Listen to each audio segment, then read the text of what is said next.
Huh? Okay, the judges are now going outside. They're going to decide which one of our 6 finalists are going to win. Now, we have to stretch for about 8 or 9 minutes. Any suggestions?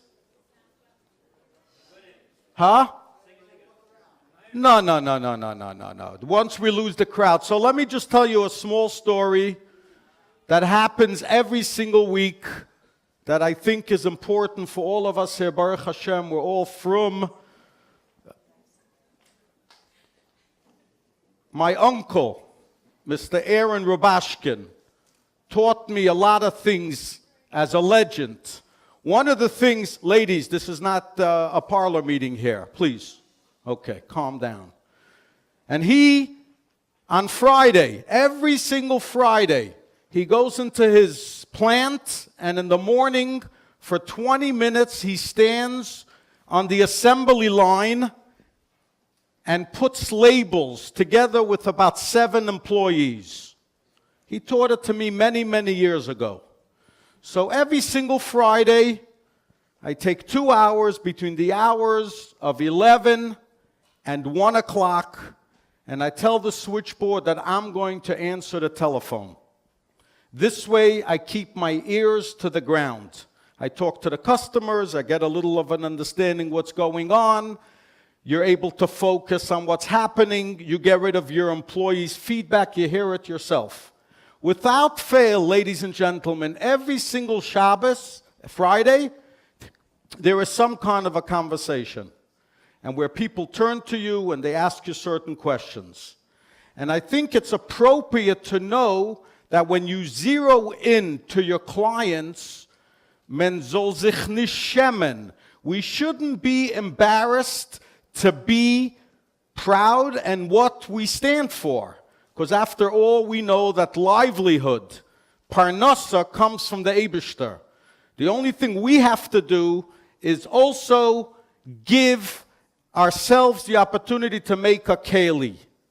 So a couple of weeks ago, I've told the story before, but I want to impress upon you how important this is, not to give up of what we stand for. A couple of what I would call Kiddush Hashem stories. Number 1, a couple of weeks ago, I answered the telephone, and a young lady said to me, her name is Xavier MacArthur. She lives in Boulder, Colorado. She wants 2 toners, 2 moisturizers, 1 body lotion, and she gives me the order. I write everything down, pretend like I know what I'm talking about, and then she says to me, "Excuse me, are you a member of the tribe?" And the lawyer is not here, so I know with policy, privacy laws, we're very, very careful. I was busting her chops. I said, "What do you mean? Am I a member of the tribe?" And she was asking me questions, and I was avoiding the answers. And finally, she said to me, "Bist du a Yid? Are you Jewish?" And I said, "Absolutely yes." And she started to tell me that 40 years ago, she left. She used to live in Flatbush. She went to Yeshiva of Flatbush. She moved to Boulder, Colorado to get away from everything that was so organized. And she heard the accent and she couldn't resist. So as a Lubavitcher, I figured I got to do a little bit what I stand for and what I've been taught, and that's a little miftzah. So I said to her, in about 3 hours is Shabbos. Can I introduce you to light the Shabbos candles? And Xavier said to me, "Mr. Mendel, I light candles on the inside. My heart is the flame. I don't do any practices, any Yiddishkeit that go away from it," is what she was telling me. And I said, "Well, maybe what?" and started to dialogue, and I saw that I was talking to an ex-yeshiva young lady, and I said, "You know what? This is my email address. I'm the owner of the company. This is what I do. If you want to light the candles at sunset, whatever time it is. Send me an email after on Sunday. She says, don't worry, you won't hear from me. Finally, Shabbos went, Shabbos came. I waited till after Shabbos. I always push the pedal not to turn the phone on right after Shabbos, because for God's sakes, you might as well have a little more peace. But something said to me I should turn on the phone. So I ran to my phone, I turned on the phone, and I see you have an attachment. And the email was good news and bad news. The good news was that she actually lit Shabbos candles. The bad news was that once she lit it, she took a picture behind the candles. She took a selfie. Maisa Shahoya. What I'm trying to say is, we spoke today about sneas, about beautiful, beautiful things, feminine, business people, things. Never, ever compromise and be stolz, a lack of stolz of what we do, okay? We go to trade shows every single year. We just had one in the Jacob Javits Center, HBA. It's the largest beauty show. A little booth cost $8,000. It's from Friday morning till Sunday night. $8,000. And you know, by a trade show, you don't really get that many customers. You don't write orders. It's perception, it's buzz, it's business.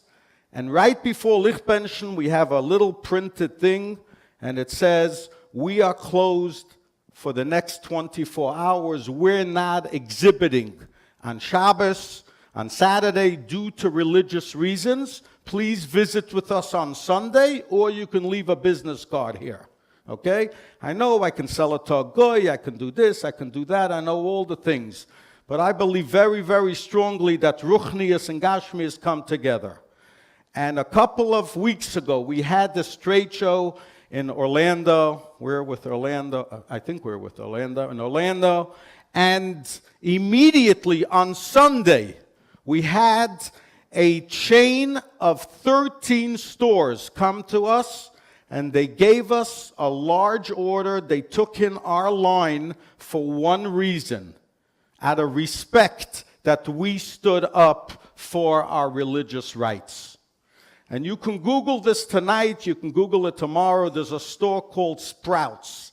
I think they have them in California and Arizona. You've heard the company Sprouts? Okay. They are closed on Sunday because they are Mormons. They are closed on Sunday, a major chain store. I guess what I'm saying is, from my own experience, ladies and gentlemen, just from the other hat that I wear, that we have to be strong and proud to what we stand for. I once walked out of a Target order for $1 million, not with this company, because I wasn't able to respond on Saturday between 10 and 12. Are we ready, Rabbi Yeshua? Okay? And the lady said, I'm sorry, if you don't call us between now, you're not going to get the order. 6 months later, okay, you don't want to hear from me, so let's get the judges back on the... You do want to hear the end? 6 months later, after she washed the floor with me, and she said, what? You close your business for 24 hours? When do you wash your car? When do you go to the movies? When do you do your shopping? She looked at me like I was some weird human being. 6 months later, not only did she give us the order, but she said that they changed the policy of the corporation that due to religious beliefs, if you cannot call in or meet with us at a certain time, there is an exempt. You know what? We're scared in the beginning, but then you stand tall. I live on a plane. I'm on a plane every single week, and sometimes I run on, and my tzitzis is flying. I try very hard, and I get all these looks and things like that. I kill them with kindness. We talk, we explain, we stand tall, we do what we need to do, because after all, this is what this world is all about.